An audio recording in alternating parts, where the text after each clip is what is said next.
Саламатсыздарбы мекендештер, саламатсыздарбы футбол сүйүүчүлөрү. Жаңы эле Кыргыз Республикасынын мамлекеттик гимни жаңырды. Эми Бишкек Сити жана Талант Кыргыз Республикасынын кубогунун чейрек финалындагы беттешин баштайт.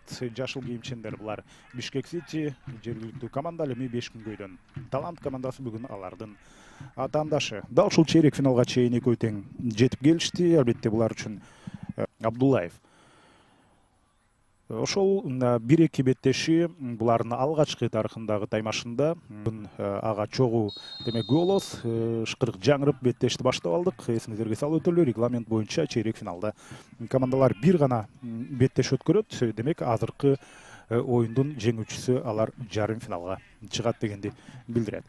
Мына ышкырык жаңырып ошентип беттешти баштап алдык. Дагы бир рет эсиңизге Айдын калтырып берген тобун Талант азыр чабуул менен улантып бара жатат. Пас, офсайд жок. Арлем Бексуловго жетти. Арлем баратат. Арлем тепти, алыскы бурчка гол! Арлем Бексулов баары жөнөкөй, карасаңыздар, бир пас жана коргоочуну каршы экинен кармап туруп тирөө. Албетте ийгиликтүү болуп чыккан жок. Мына коргоочу ушул жерде бул жакта демек ар жактан негизинен паста өтө идеалдуу келген эле. Башкасын алар жасады. Бишкек Сити кайрадан Таланттын ой жакшы пас. Дагы бир пас. Антон Полев топту кайтарды. Жана сокку! Сейф. Андан кийин Криштиану да Силва гол! Мына көп убакыт өтпөй Бишкек Сити эсепти теңеди. Ачык болуп калган эле. Мына биринчи сокку. Кайткандан кийин карасаңыздар ушул жерде өтө топ ыңгайсыз серпилиптир. Михаил Пономаренко болчу Бишкек Сити. Жана азыр Антон Полевден ок жакшы пас жана Рауль Жалиловдон гол! Рауль Жалилов мүмкүнчүлүктү пайдаланып кетти. Алга сурулуп чыкты. Алгачкы бул жерде пасты өзгөчө баса белгилеп айтса болот.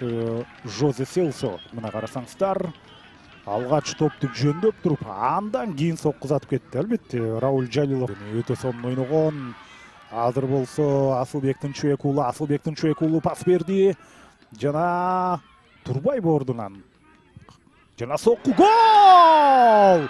Жана Рауль Жалилов дубль жасады. Барып Торбаштыкка киргенде эле орун алды, көрдүңүздөр. Пасты ошондо Орозбек Тимур уулу чыгарып берди го дейм. Орозбек Тимур уулу уулуна берейин десе, ал ордунан тура элек болчу. Жана жыйынтыгында Рауль Жалилов оюнга арылып жаңырчуда эмес, оюн андан ары уланууда.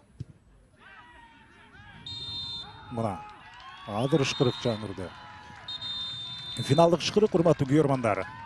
Бишкек Сити Талант 3-1. Ошентип Бишкек Сити командасын бул жеңиши менен куттуктайбыз. Жана ошондой эле жарым финалга чыгыш менен куттуктайбыз.